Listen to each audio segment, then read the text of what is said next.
Hi, good morning, good afternoon, good evening from wherever you are joining us. It's an exciting moment for me to be hosting you again after a very long time. And I look forward to having a wonderful time with you all. And I'm also more excited because we have an important guest today who will be joining us on today's edition of the SME Roundtable. But before I introduce our guest, I would like to just quickly do a brief background into what you do here and what this organization is actually all about. As a form of introduction, my name is Femi Boboye, Daily G. I work with Pest Consulting as a managing partner, and Pest Consulting, as you know, is a management consulting firm that supports organizations to achieve their growth and expansion targets. We have specific attention and personal interest in the development of small businesses. We support majorly international organizations as well, especially those that are into NGO works and likes. And we look forward to having you as our next partner. Before we go into today's edition, like I said, I would like to introduce our guest today. It's none other than our delectable Lillian Akwunwa, who is the founder and CEO of Malicha Integrated Service. She's going to tell you all about herself, the work that she has been doing, and I'm so sure that you are in for a treat because she has very good years of experience as a professional and also as a business owner. And so, without wasting much of our time, I would like to quickly bring on board our guest for today, Lillian, who will be telling us a lot about ourselves and our industry, and then hopefully some of us that are out there looking to do one thing or the other in that space can take learnings from what she has to share. So, Lillian, good to have you. Yes. Hello, everyone. From wherever you're watching, it's good to be here. And I want to say thank you to Mr. Femi and Pearls Consulting for bringing me here. It's good to be here, really. Yeah. So, okay, about myself, right? My name is Lillian, like you already know. I'm the founder of Malicha Integrated Services. So, Malicha is from the word of Malicha, which means beautiful. I went into Malicha because people, when I write, people say, "Oh, this is beautiful, this is inspiring." Every time I write a piece, they're saying it's beautiful. So eventually I said, okay, let's do something beautiful. So basically Malicha is all about business writing, content writing and development, and of course writing and publishing. So we do everything: content marketing, content strategy development, social media content, website content, everything content based, and of course business content, and then writing and publishing. I coach people, I train people in the area of writing, different aspects of writing. As a matter of fact, I'm an author. Yes, and I'm a very creative person as well. So that's a little about me. Wow, awesome. I told them that they should wait for it. Something beautiful is coming. Okay, thank you so Right. much for that awesome introduction. And you have also talked about your business and the name, because I was about to ask, Malicha, is he talking about Omalicha? And thanks for the clarification. For those that are not Nigerian, Yes. especially people from the southeast, they understand what Omalicha is. Okay, so Right. what prompted you to start Malicha in the business? Do you want to go back and share some of the Okay, right. So like I said, Malicha was born out of first me discovering myself and the fact that I loved writing. So I realized that quite early. But then it's not enough to have a passion. You have to understand whether there is a business side to it, or that is profitable, or that you can make something really, a career really out of it. So it wasn't just about the passion. I had the opportunity to work with a business development firm for a while, where I put that writing to test. Writing a bit of business content, business proposals, business plans, and the likes. And then afterwards, I worked with a digital marketing firm and that was where I learned about content writing. So those two background, gave me a bit of exposure into what I can do with my passion as a writer. So it wasn't just about passion. So afterwards, I decided I really wanted to put this skill to use, and then thankfully I had a mentor at that time who asked me questions about what do you really want to do after now, and I said, well, this is what I like doing. And it was like, have you thought about going into business? I'm like, I don't think I'm cut out for business, actually. I just want to use my skill, that's all. And he said, I think you can do it. I think you should think of services you can render, what problem you can solve with that skill. So with that extra, push and all, it got me thinking, and I decided, okay, I've worked here. That means that there is a need for this skill. So I decided, let me start Malicha. So that was how I came about Malicha. That's good to know. That's really good to know. Okay. So you want to share with us your mode of operation? How do you operate at Malicha Integrated Services? Okay, so at Malicha, our mode of operation is that we work mostly virtually now, of course. Post COVID, right? So we work mostly virtually, but we the way we run the business is that we engage clients, the needs that businesses have.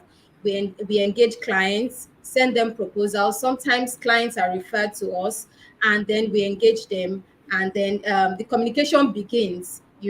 And at the end of the day, of course, we have a team of people, creative team, content creators, graphics designers, and video creator, and as well an IT person on board. So because the IT is important, because a lot of the content or business writing basically is also a technical skill, right? So it is important that we have that technical aspect on board. So with that team of both creative and technical skills on board, we are able to serve our clients.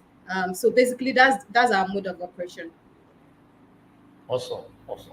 You know, awesome. For those that are wondering, that will be wondering that what is business writing, and you, Okay. you- and you've been doing this for a while now. You want to share some of the things that you have seen as an impact from business writing on business growth?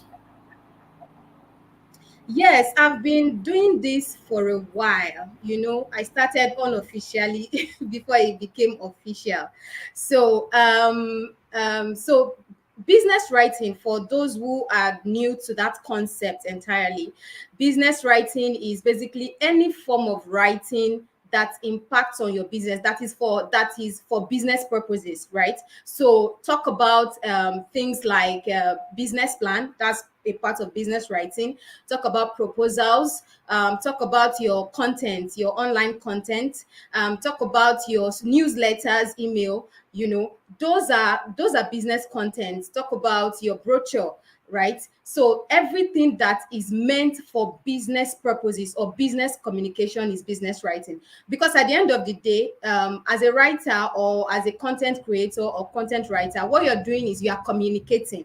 So you're communicating to people at different levels, and that is where the area of business writing comes in. And business writing is really important for you as an entrepreneur or for you as a business person. You can't do without having that skill, or having somebody with that skill on board, or better still, outsourcing it to somebody with that skill. You know why? Because every day you transact businesses, you engage people at different levels. You engage your customers, you engage your employees, right?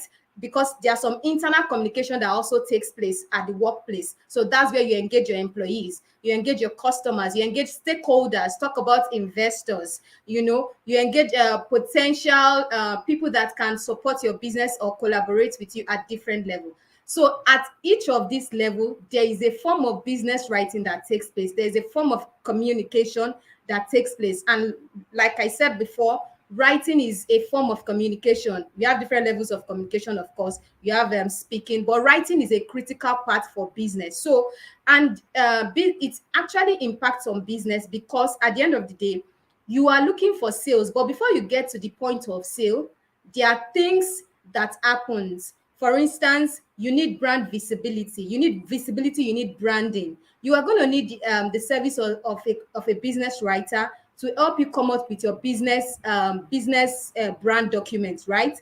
You come up with your business content before it even goes to the visual stage, and then maybe to the before you can now send it to your potential to the recipient or the audience. So basically it impacts on your branding and visibility. It impacts on your sales at the end of the day. So that's the reason for business writing.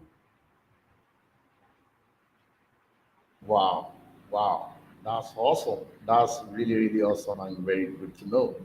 I know our audience out there, like I said, are getting to learn one thing or the other about taking writing seriously and as an important component of business growth.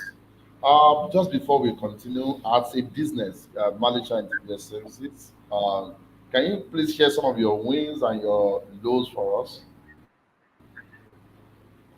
Okay, so as a business, I've had quite a number of that. So I think one of them would be when I was just starting and nobody knew you or nobody knew me and nobody knew Malicha as a way. It wasn't yet a name or a brand that you would want to recognize it. So just starting out was a bit difficult. You had to request for referrals, you had to do some job free. There was a particular incident some years back at the early stage as well. So this it was a travel agency. I wouldn't mention the name. They were just starting out too, and they needed a proposal to submit, and it was urgent. I had to do it over the weekend, and the point was the person said, "Okay," my client said, "I'm going to." Please get this done for me so that I can present it to this person, and then once it's ready, I will pay you, afterwards. So I did this proposal. I did a very good job. He loved it, and he sent the proposal out. Until today, I never got the payment. So that was a low for me because I was just starting out in business. And every every penny, every cover counts at that time. So that was a bit difficult, a rough patch for me. But of course, I was able to overcome that. And I also learned a lesson from that. I don't take by policy, any business, any client that comes, you have to pay upfront. Like you have to pay certain amount. It's not part of our policy that you pay a certain amount before we start work. So it was also a learning curve for me. And then some of my eyes, the big eyes for me is when my clients are satisfied. When they come back with amazing report that, oh, I love this work. When I presented this, it got me this. Or when we do some content strategy and it works, it gives me a lot of joy. I don't like it when my client is dissatisfied, disgruntled, and is not getting results. So for instance, I think this would be my best so far. It was one of our clients in outside the country, um who happened to be a very difficult client. A difficult client. I got tired at some point.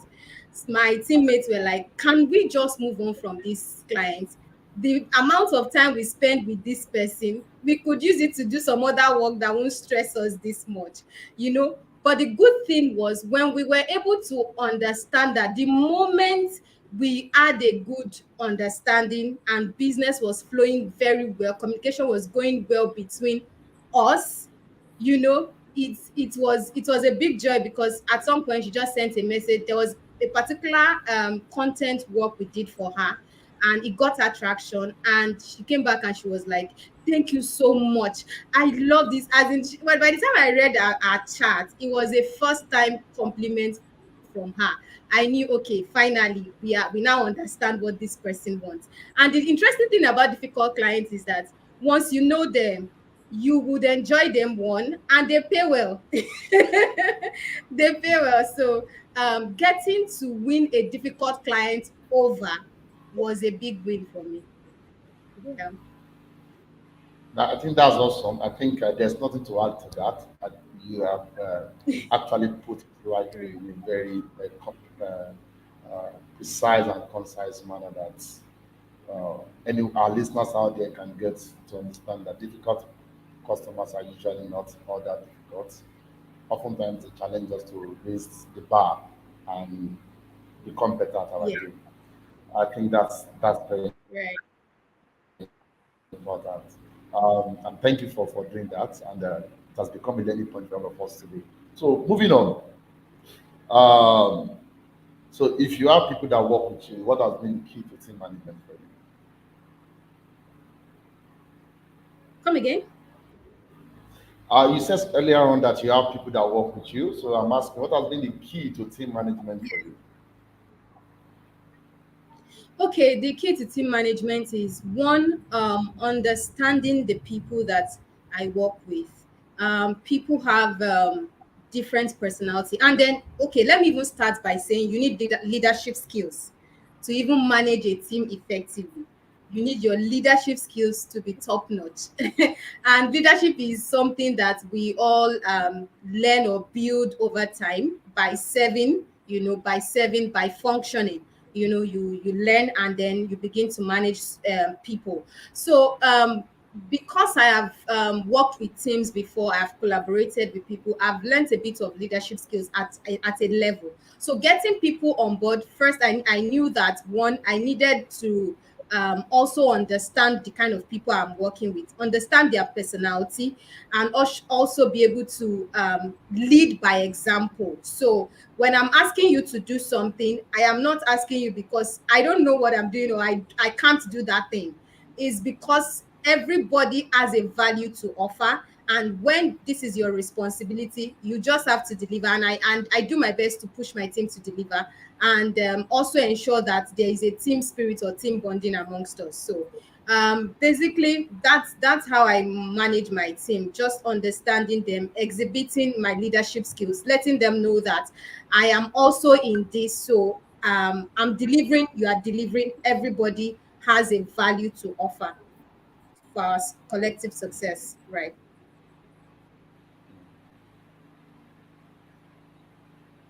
Hmm.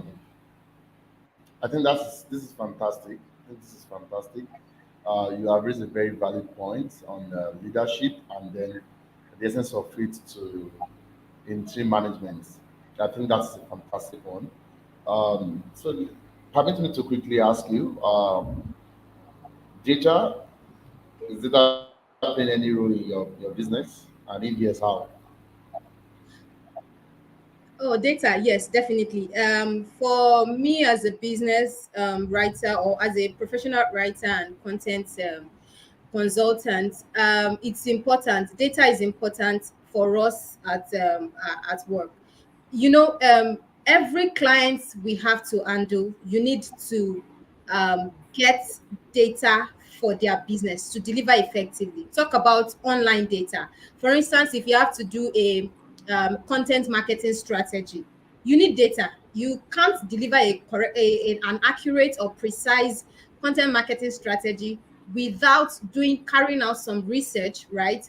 Carrying out research, understanding the industry, understanding the business you're creating a marketing strategy for. So data is critical to us as a business. And of course, data in terms of your customers, you need to know what they want. You need to know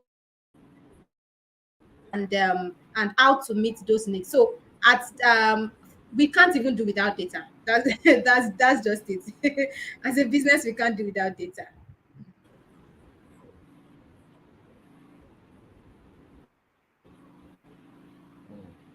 I think that's nice because data gives you insight into what is working, what is not working, and how you can actually improve your business Yeah. um, components. So you kind of have an idea of what is you have a firm grip of your business, and then you can look at all of these things and know Yes. what to improve depending on the thing you are trying to achieve. I think that's very, very Yeah. important. So let me ask you now, customer feedback. So speaking of data, customer feedback, bookkeeping, Right. financial management, Right. what do these things mean to your business? Are they things that you're familiar with? Are they things that you are just hearing of or something you pay more attention to? And if there are things that you pay attention to what extent have you been paying attention to that, and what has it translated to your business? Okay, yes. So all of that customer feedback is really important. Bookkeeping, financial statements, they are really important in business. Now, for we the aspect of customer feedback, for us, we are quite familiar with it because if your customer is not satisfied, then over time you begin to lose customers, right? Because you're not giving them their best results. So yes, for us, we are very familiar with customer feedback. Okay, when as we work part time, we are asking, okay, is this okay?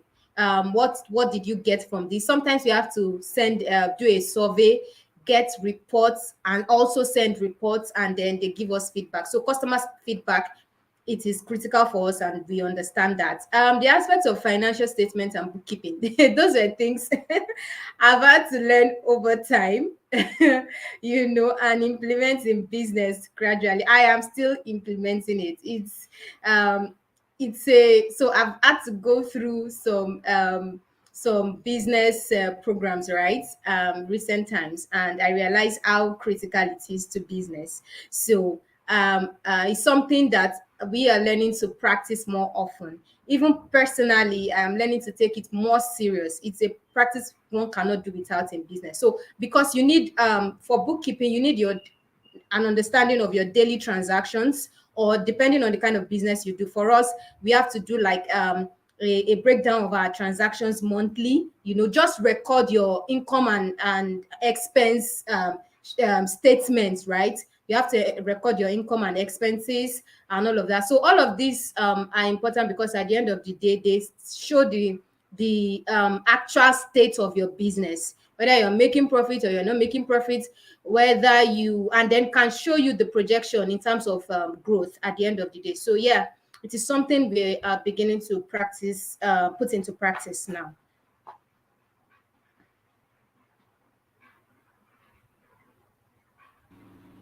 I'm glad that you are doing that. Because they say if you cannot measure it, you can't manage it. Exactly. Once we don't know these figures, it's difficult to run businesses in a sustainable way. And it's Right. very essential that we need to put all of these things into practice. And I'm glad that you are doing that. And Right. I'm sure that our listeners out there that are on one business or the other, they are also looking at this as a critical aspect of their business that they have to pay attention to. So thank you so much for sharing Yeah. with us. And I like the fact that you talked a lot about some of these things, and then you have a firm grip of their role and responsibility to your business growth. Thank you Yes. so much. Right. I was So, going to add so before we that. okay, please continue. Yes, I was going to Please add that add. it's important for us as entrepreneurs to look at the future of our business. Really, where do you want to be?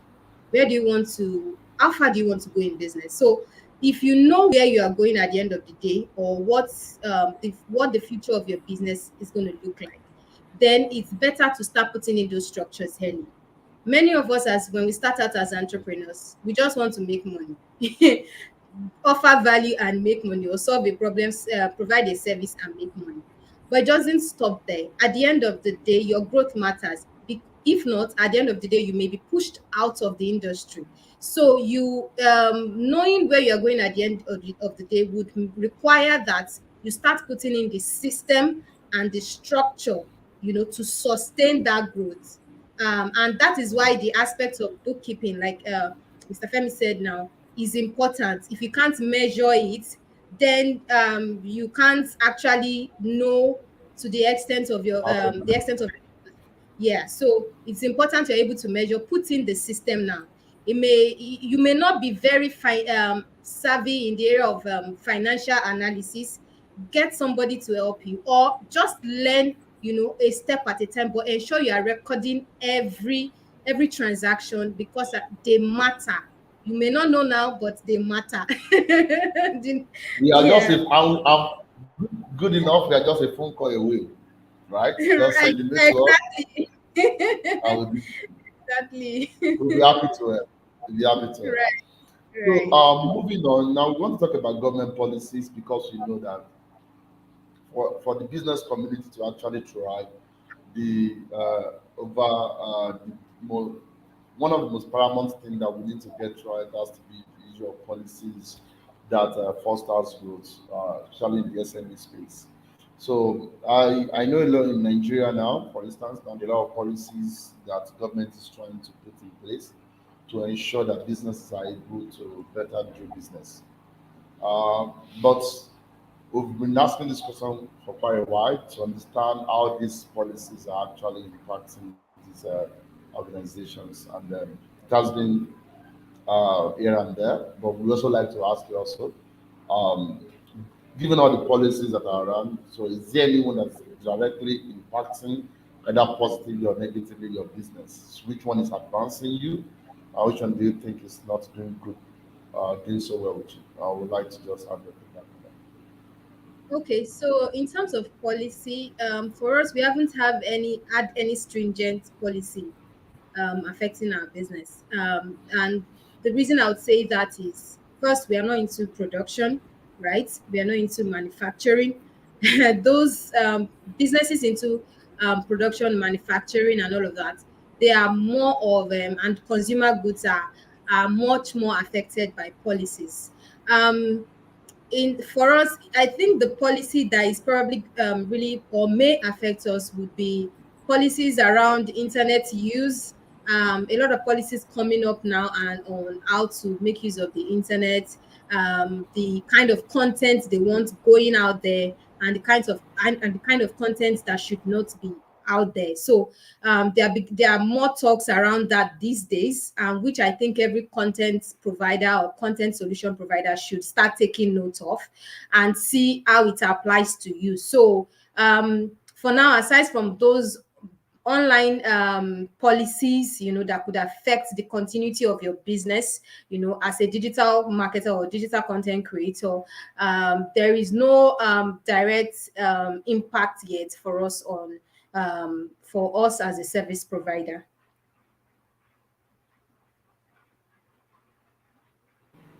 That's good to know. All right, that's very, very good to know. Thank you for your feedback.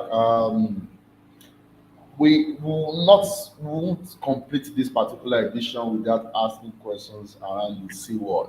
Well, so when we say C word, we're talking about COVID, right? So basically, we've had businesses, from what you said, that you've been running pre-COVID and then post-COVID. So what would you say the business has been like, the trend pre and post-COVID? Because we've had instances where people say COVID was a blessing and some say Yeah. COVID was a curse. So let's get your own feedback. So for your own industry, for your kind of business, pre and post-COVID, how has it been for your business? Okay, so COVID for us was a blessing in disguise. Yes, yes, it was. So the only thing Really? was, yes, COVID pushed people to go virtual. It made Hmm. people go online, and we are strategically positioned to offer you services that are valuable online. Right? So in 2020 we had more customers because everybody was at home and they still needed to continue running business, so they had to come to us. Right. We also had to stop. That was one of the reasons we stopped physical going to the office physically at some point. We're also running physically. But immediately COVID came, we realized that we could actually operate virtually and the business will run and we won't have to incur major costs, only when it is very necessary. So yes, it was a blessing. We had more customers. Our revenue shot up. It actually shot Wow. up. during COVID. Yes, and what we just did was see how to sustain it afterwards, right? Mm. Okay, what about now that everybody is now back in the office? Will you say there's a downward outlook towards the financial protections? So it's I won't say it's a downward. It's not a downward. It's not downward at all because it's a people are now doing a lot of hybrid. There's a lot of hybrid. You are still um you are still operating physically. People, a lot of businesses are operating physically, but they still want to be online, right? So Yeah. there's what we call being locally present and globally recognized. So you are locally present, right? But you also want to be locally visible. I mean, globally visible is a concept of globalization. So because of that, for us, it's a balance of both because we're not just trying to maintain. We are now adding more services. There's value addition, right? There's value addition. So you are doing a lot of online things and you're adding more value to what you do, increasing the packages basically. Yeah. Wow. Awesome. Happy for you. I'm really happy for you. Okay, so I want to ask, do you engage consultants? And if yes, how beneficial has it been for you? Right. So yes, I do. I have engaged consultants at different levels. So I started with mainly IT consultants. Because the business was started as a content based business, and content is something that is very important online. Talk about your website content, for instance. So you needed the expertise of an IT person, maybe a web developer, a software developer, right?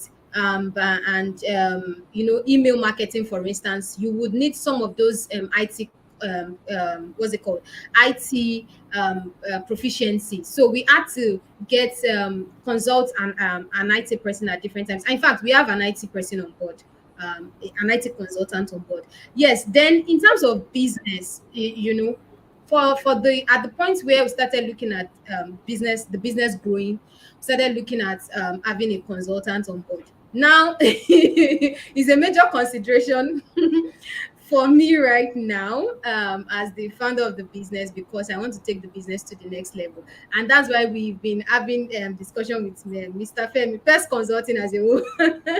So in case you need business, I think at this point it's safe to say that in case you need business consulting, this is the person to talk to. Just reach out to him. They'll put you through. So yes, it's consulting is important for growth. You don't know it all. You have your area of strength and expertise, and you need to go beyond that. So you need another expert, to come on board and take you to the next level, basically. Fantastic, fantastic. Wow, we spent about 30 minutes on this conversation now, and I don't feel like ending it. So just before we wrap up, can you please give us a parting words to other social entrepreneurs, business owners who may be listening? What would be the advice you'd like to give to them? Okay, so I must say that it's been an interesting conversation, and I'm sure we can go on and on.